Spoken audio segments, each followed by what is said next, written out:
नमस्कार, जय हिंद, जय भारत। दोस्तों, यदि आप कक्षा 10वीं की हिंदी की परीक्षा देना चाहते हैं, तो परीक्षा से पहले प्रश्न पत्र को ज़रूर देख लें। प्रश्न पत्र को देखने मात्र से ही आपका पेपर काफ़ी सरल हो जाएगा। जब प्रश्न पत्र आपके हाथ में होगा, आपको लगेगा इस प्रश्न को तो पहले ही मैंने देखा है और आपको प्रश्न के उत्तर देना काफ़ी आसान हो जाएगा। इसलिए हमने एक वीडियो बनाने का सोचा और इस वीडियो के माध्यम से आपको प्रतिदर्श प्रश्न के माध्यम से आपको पूरा प्रश्न पत्र का प्रारूप देना चाहते हैं, जिससे आपका पेपर बहुत ही आसान हो जाएगा। तो इससे पहले आप चैनल को सब्सक्राइब नहीं किए हैं, तो चैनल को सब्सक्राइब कर लें, ताकि इसी तरह के नोटिफिकेशन आपको जल्द से जल्द मिलते रहें।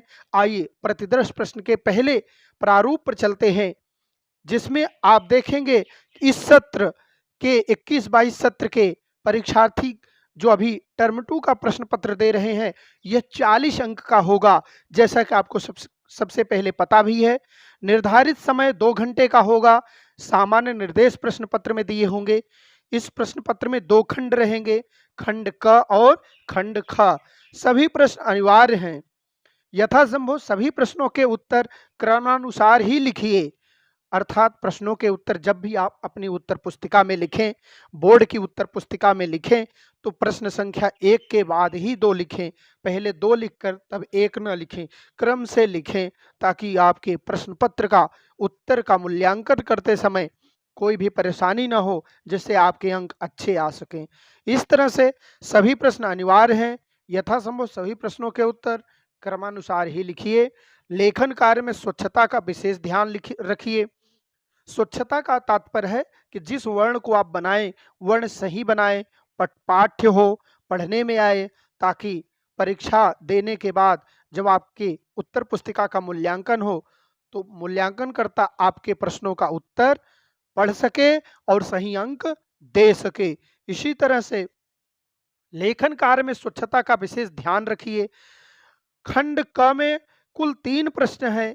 दिए गए निर्देशों का पालन करते हुए इनके उप प्रश्नों के उत्तर दीजिए। खंड का जो आपको मिलेगा, उसके कुल 3 प्रश्न होंगे। तीनों प्रश्नों में जो उपखंड होंगे, उसके प्रश्नों का उत्तर क्रम से देना है। खंड ख में कुल 4 प्रश्न हैं। सभी प्रश्नों के साथ विकल्प भी दिए गए हैं। निर्देशानुसार विकल्प का ध्यान रखते हुए चारों प्रश्नों के उत्तर दीजिए। इस तरह से आपको कुल 7 प्रश्न करने होंगे। खंड क में 3 प्रश्न करने होंगे, खंड ख में 4 प्रश्न करने होंगे।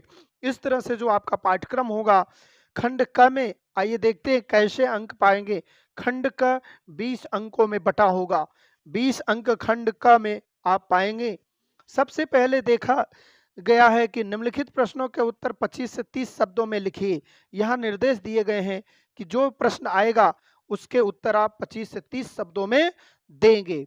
पहला प्रश्न आया, मान लीजिए आता है, फादर कामिल बुल्के संकल्प में सन्यासी थे, मन से नहीं। लेखक के इस कथन के आधार पर सिद्ध कीजिए कि फादर का जीवन परंपरागत सन्यासियों से किस प्रकार अलग था। तो बच्चों, इसका जो वीडियो भी हमारे चैनल पर उपलब्ध है, आप इसी वीडियो के डिस्क्रिप्शन बॉक्स में चैनल की वीडियो देख सकते हैं। यह पाठ से संबंधित वीडियो आपको दे रखा है। इसके सभी प्रश्नों के उत्तर आप वहां आसानी से पा सकते हैं। तो आप इस प्रश्न को करेंगे इसी निर्देश के अनुसार, जैसे प्रतिदर्श प्रश्न पत्र में बताया जा रहा है। भारत की उपस्थित लेखक के को देवदार की छाया के समान क्यों लगती है? पाठ के आधार पर सिद्ध कीजिए। फादर की उपस्थित लेखक को देवदार की छाया के समान क्यों लगती थी? पाठ के आधार पर सिद्ध कीजिए। या तो ये प्रश्न करिए, ये प्रश्न करिए। इसके बाद, क्या सनक सकारात्मक भी हो सकती है? सकारात्मक सनक की जीवन में क्या भूमिका हो सकती है? सटीक उदाहरणों द्वारा अपने विचार प्रकट कीजिए। इस तरह से लखनवी अंदाज शीर्षक की सार्थकता तर्क सहित सिद्ध कीजिए। ये क ख ग घ 4 प्रश्न दिए गए हैं और प्रत्येक प्रश्न जो है आपका निश्चित अंक का है, 8 अंक का है। 2 अंक का एक प्रश्न दिया गया है। आप चारों प्रश्न करेंगे। लखनवी अंदाज का वीडियो, फादर कामिल बुल्के का वीडियो, ये सभी वीडियो आपको हमारे चैनल पर मिल जाएंगे। आप हमारे चैनल के प्लेलिस्ट में जाकर कक्षा 10वीं पाठ्यक्रम के प्लेलिस्ट पर जाकर अपने सभी वीडियो देख सकते हैं। अच्छे अंक लिखने के सही तरीके जान सकते हैं। उत्तर कैसे लिखना है, उत्तर लिखकर आप अच्छे अंक प्राप्त कर सकते हैं। दूसरा देखें, निम्नलिखित प्रश्नों में से किन्हीं 3 प्रश्नों के उत्तर 25 से 30 शब्दों में लिखिए। अब यहाँ 3 प्रश्नों के उत्तर आपको देने हैं। तो 3 प्रश्नों के उत्तर देने हैं, 25 से 30 शब्दों में देने हैं। प्रत्येक प्रश्न जो है 2 अंक का होगा और 3 प्रश्न करने से आपको 6 अंक मिलेंगे। 8 ऊपर मिल चुके हैं और 6 यहाँ मिलेंगे। इस तरह से 14 अंक मिल जाएंगे। तो इनको प्रश्न देखिए, उत्साह कविता के शीर्षक की सार्थकता तर्क सहित स्पष्ट कीजिए। उत्साह कविता जो हमने वीडियो बना रखा है, आप वीडियो के लिंक में जाकर वहां से सभी प्रश्नों के उत्तर आसानी से प्राप्त कर सकते हैं। हाँ, ऑप्शन जो होगा, इस सत्र में पढ़ी गई किस कविता में फाल्गुन के प्राकृतिक सौंदर्य का वर्णन किया गया है, उसे अपने शब्दों में व्यक्त कीजिए। इस तरह से जब कभी प्रश्न पूछा जाए तो आपको भ्रमित नहीं होना है। यह घुमाकर पूछा गया है, आपको समझ लेना यह किस पाठ से दिया गया है। यह पूछा गया किस कविता से, उत्साह कविता से। किस कविता से? उत्साह कविता से। जब कभी रूप बदलकर इस तरह से प्रश्न पूछा जाए, उससे भ्रमित नहीं होना है, बस समझ कर रखना है किस प्रश्न का उत्तर कैसे देना है। इस कविता के प्रश्न उत्तर भी वीडियो के चैनल के प्लेलिस्ट में आप आसानी से प्राप्त कर सकते हैं और इसका सही उत्तर आप अच्छे से लिख सकते हैं। अगले प्रश्न पर चलते हैं। इस सत्र में पढ़ी गई किस कविता में कोरी भावुकता न होकर जीवन में संचित किए गए अनुभवों की अनिवार्यता की सीख है। कविता के नाम के साथ कथन की पुष्टि के लिए उपयुक्त तर्क भी प्रस्तुत कीजिए। इस तरह से यहाँ भी कविता घुमाकर पूछी जा रही है।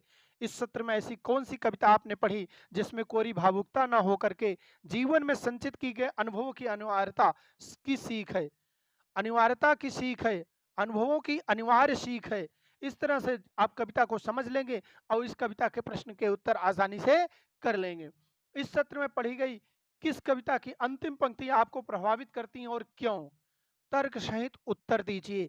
यहाँ आपको पूरी स्वतंत्रता दी जा रही है कि किसी एक कविता जो आपकी अंतिम पंक्तियां प्रभावित करती हैं और क्यों प्रभावित करती हैं, अपने तरीके से इसके अपने शब्दों में उत्तर दे सकते हैं।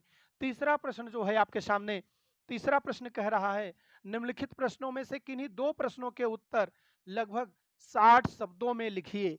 60 शब्दों में लिखने का मतलब है शब्द होने चाहिए, सहायक शब्द नहीं, शब्द जिसके अपने अर्थ होते हैं। तो आप ऐसे ही 60 शब्दों को लिख सकते हैं। एक पंक्ति में लगभग आप 8 से 10 शब्द लिखते हैं। इस तरह 60 का मतलब है 10 पंक्तियां, लगभग 10 पंक्तियां, 8 छंग 48, 8 सते 56, 7 से 8 पंक्तियां आप लिखेंगे तो आपके 60 शब्द हो जाएंगे। इस तरह से यहाँ 2 प्रश्न करने हैं, प्रत्येक प्रश्न 3 नंबर का है। अभी तक ऊपर 14 नंबर आपको मिल चुके हैं, अब 6 नंबर बाकी था 20 नंबर में, तो 2 प्रश्न करके 6 नंबर प्राप्त कर सकते हैं। तो माता का आंचल पाठ में वर्णित बचपन और आज के बचपन में क्या अंतर है? इस पाठ में वर्णित बचपन और आज के बचपन में क्या अंतर है? क्या इस अंतर का प्रभाव दोनों बचपनों के जीवन मूल्यों पर पड़ा है?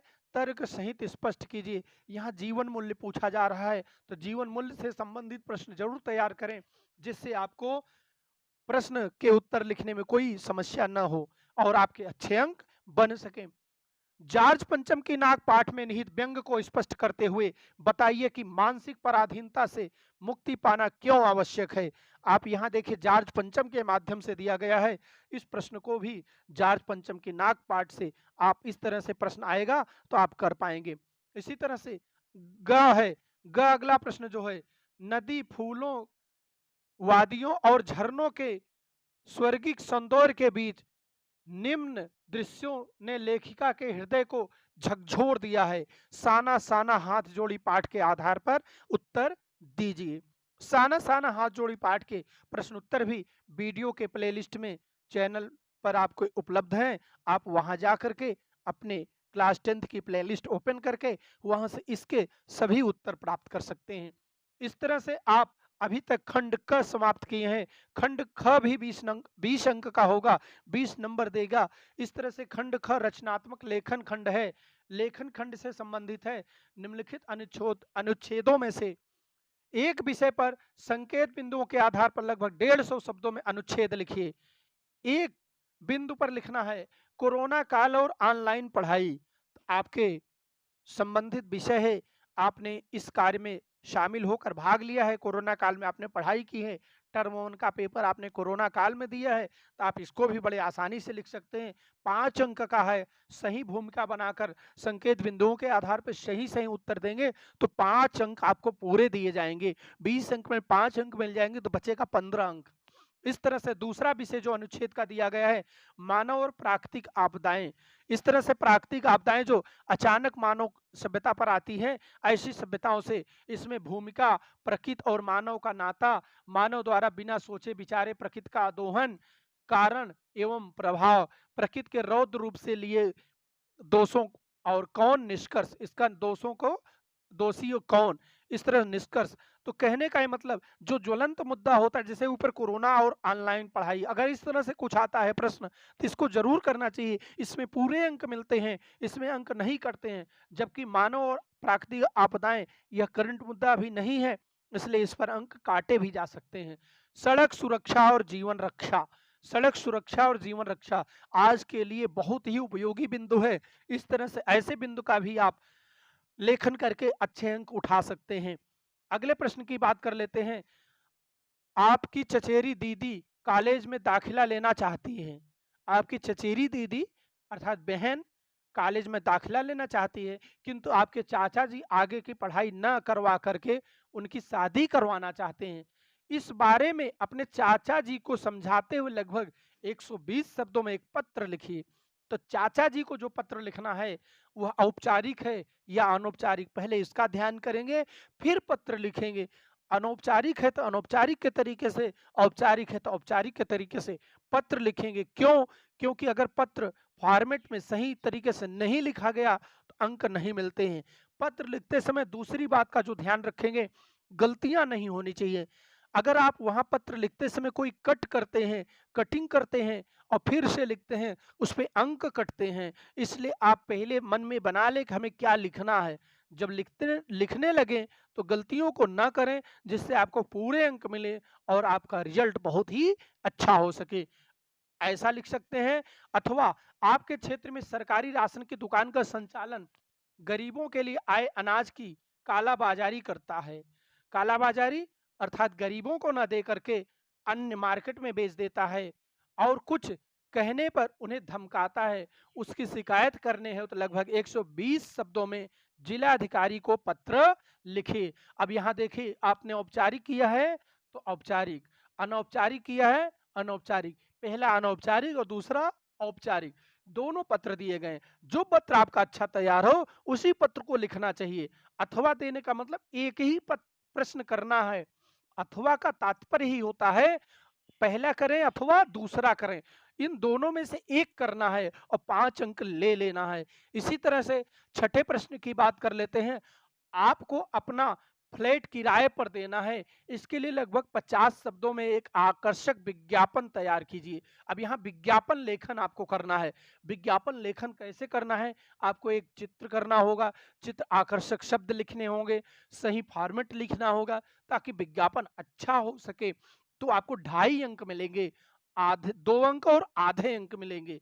इसी तरह आपकी दीदी ने संगीत कला केंद्र खोला है, इसके प्रचार प्रसार के लिए लगभग 50 शब्दों में एक आकर्षक विज्ञापन तैयार कीजिए। तो विज्ञापन के लिए 2 विषय दिए गए हैं, इन 2 विषयों में से कोई एक लिखेंगे और 2.5 अंक आपको मिल जाएंगे। इसी तरह से सामाजिक संस्था सवेरा के नशा मुक्ति जागरूकता अभियान के लिए लगभग 50 शब्दों में एक आकर्षक विज्ञापन तैयार कीजिए। अब यह नशा मुक्ति जैसे सामाजिक संदेश देने हैं सामाजिक संस्था के माध्यम से, तो ये विज्ञापन भी आपको लिखकर 2.5 अंक मिल जाएंगे। इसमें भी एक ऑप्शन दिया गया है, बहुत कम कीमत में स्मार्टफोन बनाने वाली कंपनी के लिए लगभग 50 शब्दों में एक आकर्षक विज्ञापन तैयार कीजिए। तो विज्ञापन लेखन आप तैयार कर लेंगे तो एक विज्ञापन आना तय है। इधर आपको अनुच्छेद लिखना आ गया तो एक अनुच्छेद आपका तय है।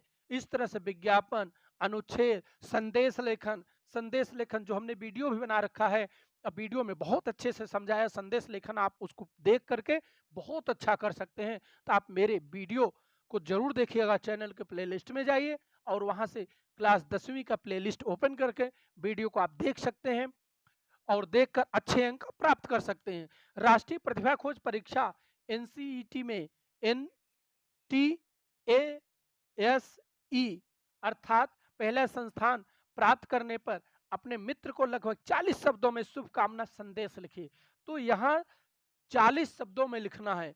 एक पंक्ति में अगर आप 8 शब्द लिखते हैं तो 5 पंक्तियां लिखनी होगी, 5 पंक्तियां लिखनी होगी। शब्द कैसे काउंट करते हैं? सहायक शब्दों को नहीं, ऐसे शब्द काउंट करते हैं जिनका अपना कोई अर्थ होता है।